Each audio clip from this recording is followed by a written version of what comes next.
Hey guys, welcome back to episode 9 of It's Not About Your Hair, where we talk all things hair, heart, and happiness.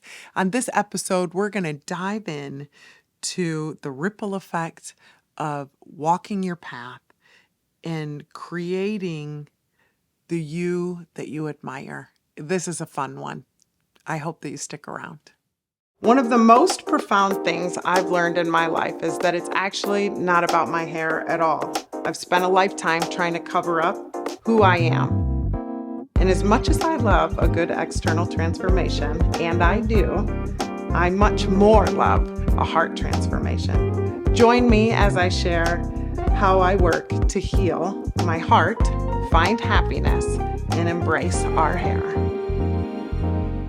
Hey guys, welcome back to It's Not About Your Hair, where we talk all things hair, heart, and happiness. Can you believe we're at episode 9? I mean, I know it probably hasn't been hard for you, but I can't even believe it. It's so fun, and I'm so glad that you're here. Hey, I hope you've been listening from the beginning, and if you have, we've been talking about how to change our perspective on ourselves, and through doing that, finding kindness to go back and change some of the narratives that we've said and move forward into a more authentic self. And last week we talked about vision boarding. I hope that you did that. If you didn't and you didn't hear that one, that is literally one of my very favorite things to do, you guys, because often we think that we're not getting anywhere or that our lives aren't that fun. And that's a comparison game that happens because we're watching way too much of other people's, you've heard this before, their highlight reel. Everybody's doing something cool all the time. And the truth is, and I'm guilty of this, we're missing half the cool stuff we're doing because we're watching everything through our own dang camera lens, just like this, or we don't even enjoy the things that we're at because we're trying to capture it to post a picture about it. And I'm guilty of all of those things as well. We took our daughter this past year to the Grand Canyon, and people were like almost falling off the edge of that, taking selfies and not even gazing at the grandeur of the goddamn Grand Canyon. And then I Googled it because I was fascinated. And people do fall off of there every year taking selfies because you just can. And so this is an interesting thing. And this is a metaphor for life, I think. I quit taking pictures when we were out west because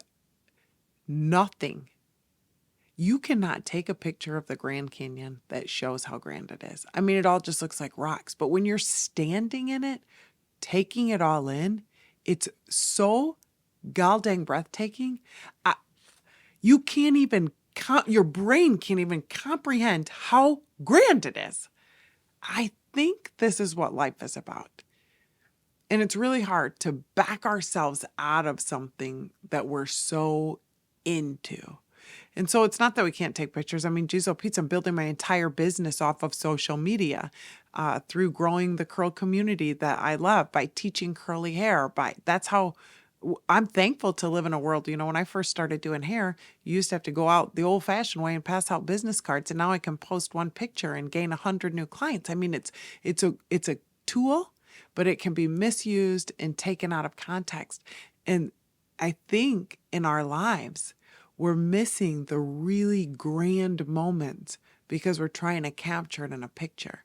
We're missing the really significant conversations. We're missing the really important opportunities to slow down and to really be present and to be fully engaged with ourselves, with nature, with God, with one another.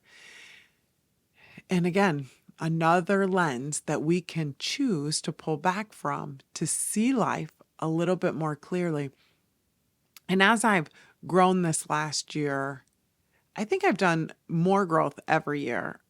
I do believe that all of us are like, well, most of us, some of you are not getting better with age, but some of us, I personally feel like I'm getting better the older I get. Now, does that mean I like the way I look better? No, I feel like a huge majority of my body is melting from about my temple line down. It's all slipping. So visually challenging, but internally so good, so much more confident with myself, so much more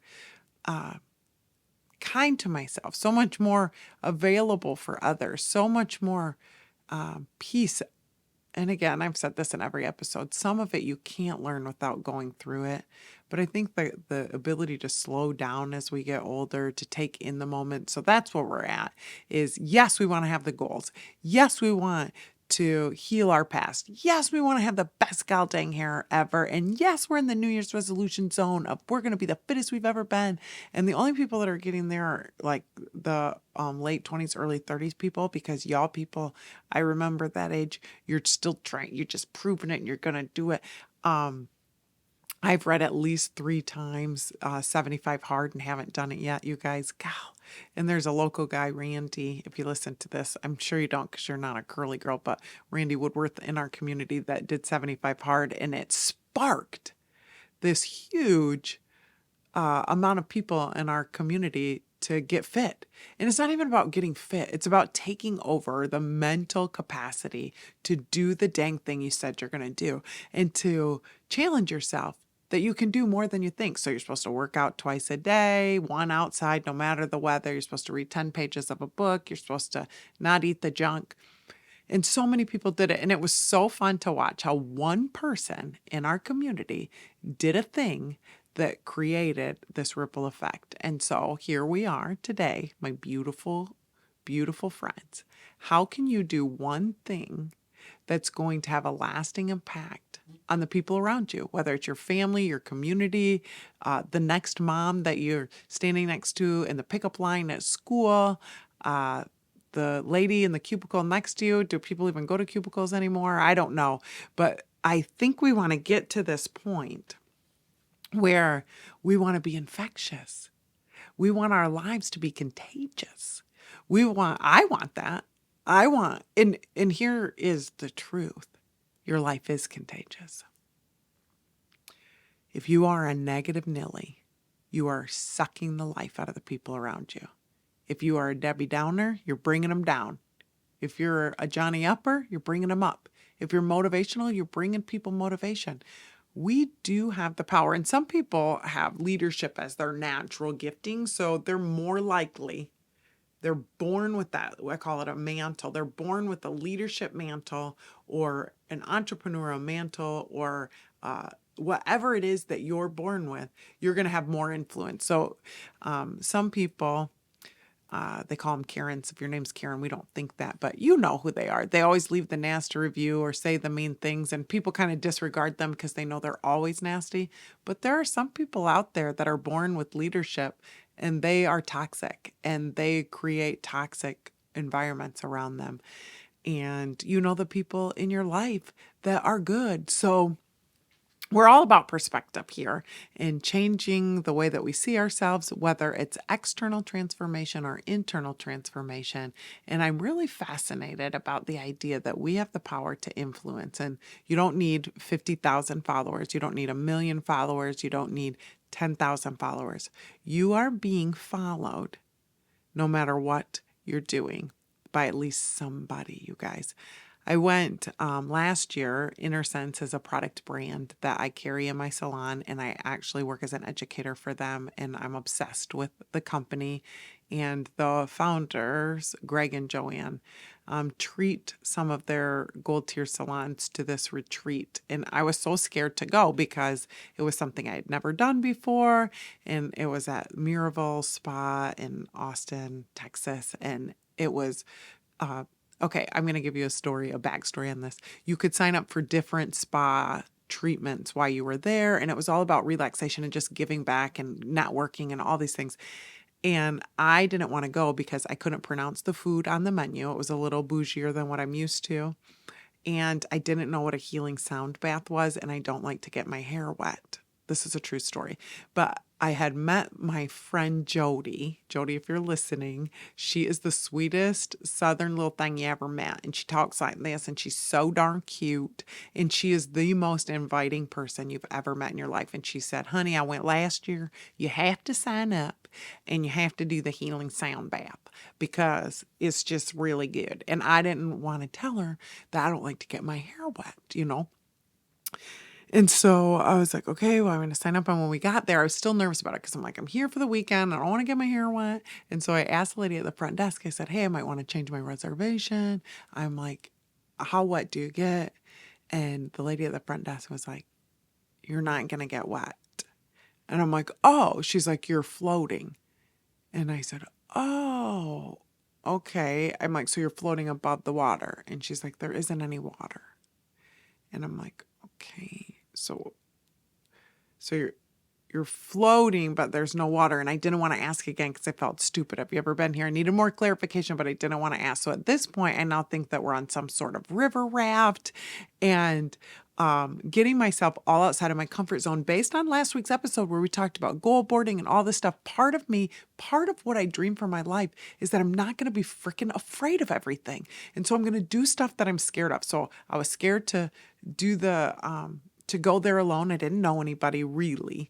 I was afraid to not know how to order things. I didn't want to get wet. So there was so much resistance, but I'm like, I know that there's something beautiful on the other side of the resistance. So I'm like, whatever, I'm going to do the goddamn sound bath. And we get there.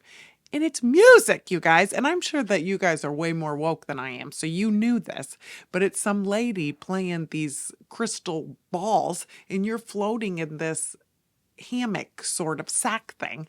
And she's just playing music, and it's just the vibrations and the energy. And it was super cool. And my hair didn't get wet, and I got ADD, so I couldn't sit still that long. But it was one of the most amazing experiences of my life, but I had to get uncomfortable to go there. And through there, all these other things. But the whole point of that is I was going to talk about this labyrinth experience that I did with Joanne led it, who is the owner of Inner Sense, and we walked this labyrinth, and I've never done anything like that before, and I was a little, again, apprehensive about it, and like, can you really even learn anything in that? But I wanted to be open to every experience because part of my vision board is experiencing new things and new people and being around people that think differently than me, and that's so cool, and it opens my mind, and I can still be me in the middle of that. So we walked this labyrinth, and there was other people that showed up and no phones, walking it. I chose to do it barefoot because Joanne did, and it was cold. It was like an ice storm in Texas, which I immediately regretted, but I didn't want to get off the path. So we were walking this labyrinth, and the point of it is that you walk really, really slow. So you can see it all in front of you, but you're walking it. When you go in, you have an intention. And so you're kind of thinking as you walk. And in the beginning, all I could think about was my feet and how cold they were, and how ridiculous it was that I had chosen to do this because I was following someone else and I was getting in my head and I wanted to get out of the path, but I didn't want to interrupt the flow of the people that were behind me and their journey. And I didn't want to get out in front of, like, I was kind of like, why aren't they walking faster? And so this is the beginning of my mind. And as we proceeded to slowly walk through this labyrinth, I started focusing on my prayer, which was that God would reveal to me all the blessings that he had already shown me, and that I would be open to receiving new things and thinking new ways. And as I continued to focus on that, I quit feeling the pain of my feet. And I started thinking about how the labyrinth was an actual example of life. We're all moving. I didn't know intimately the person behind me, and I only really knew two people that were there, and I didn't know the person in front of me, but I could feel their presence, and I was following along the lady who also just chose to go barefoot in front of me. Although I didn't know her, a few times I looked to her for guidance without saying a word, just through visually watching her. And we continued to walk. And as I did that, and every time I felt the pressure, and I think this is kind of like why they even talk about that cold therapy and things that we learn there, is that when our bodies learn to fight against the things that make us uncomfortable, our mind gets to kick in with the override. And I was able to experience a different level.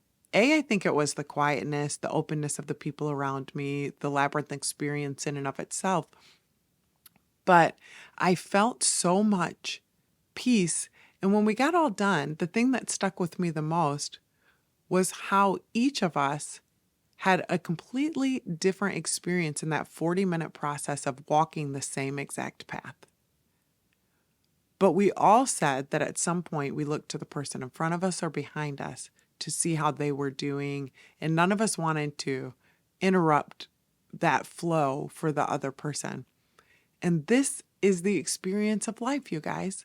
Whether you know you're leading, we're all on a path. And that path is kind of winding and twisting, and it has some turns. But every one of us is traveling. I don't want to sound morbid, but from life to death. Okay? Our lives are like a vapor, here today and gone tomorrow. Yet they're so significant in their time, right? I think my life super goddamn matters. I have kids here that depend on me. I have a business. I have a husband. I have many things that I think my life matters for. But when my life is gone in 1 or 2 generations, probably one, unless I do something of profound importance, my ripple stops. Do you know they say there's only about 3,000 people that have shaped history since the beginning of time? Even though there's been billions of people born? What is the legacy, the impact, the leadership that we want to have? And you don't know, like my friend Randy, who did this challenge and just chose to make it visual for others and inspired. And you don't know the people that he inspired, the ones that came out, of course, you know, but you don't know how that impacted their families and their families. Maybe someone's family generationally changed their health because of one person's external journey. And so we've been talking a lot on this podcast about the process of transformation, internal, external, how we think about ourselves, how we think about others, making goals and plans. And I wanted this episode to be a little bit about understanding your power, because about this time, just a couple weeks into the new year, we're all feeling like we should have done something better, or we have this invisible timeline thing that all of a sudden we get a reset because it's new year. If you're not who you want to be, reset now. Reset now. And if you're not who you want to be tomorrow, reset tomorrow. And if you're not who you want to be the day after that, God dang it, reset, reset, reset. You don't have to wait for a new year to be a new you. And you don't have to wait for someone else to lead you. You can pull it, even in the uncomfortableness of where you're at, into the next level. And there's a million ways to do that. For me, faith, guiding Psalms 139, that I know that I was made on purpose for a purpose. I believe that. That gives me an anchor. For others, it's fitness. For others, it's something else. But if you're floundering, if you're a negative Nancy, if you're struggling and you want to make a change, you absolutely can. And I want you to know that. And so remember, you're on the path. You're going there. Think about the people who have helped you and inspired you. Randy's in my community, but he's not a close friend of mine. But I'm inspired. Joanne from Inner Sense Organic Beauty. She's not a close friend of mine, but in my network of people, and such an inspiration. And because of her and her husband who started this brand, not only are they helping people with clean beauty, but they're creating a network of curly hair stylists and the hairstylists in general, that I need that in my life. That's given me new opportunity. Like, she didn't do that for me. They didn't create that for me, but because of that, it's inspiring me to something else. So what are you going to do? If you're listening to this, you're not looking at me in the eye. I'm looking at you.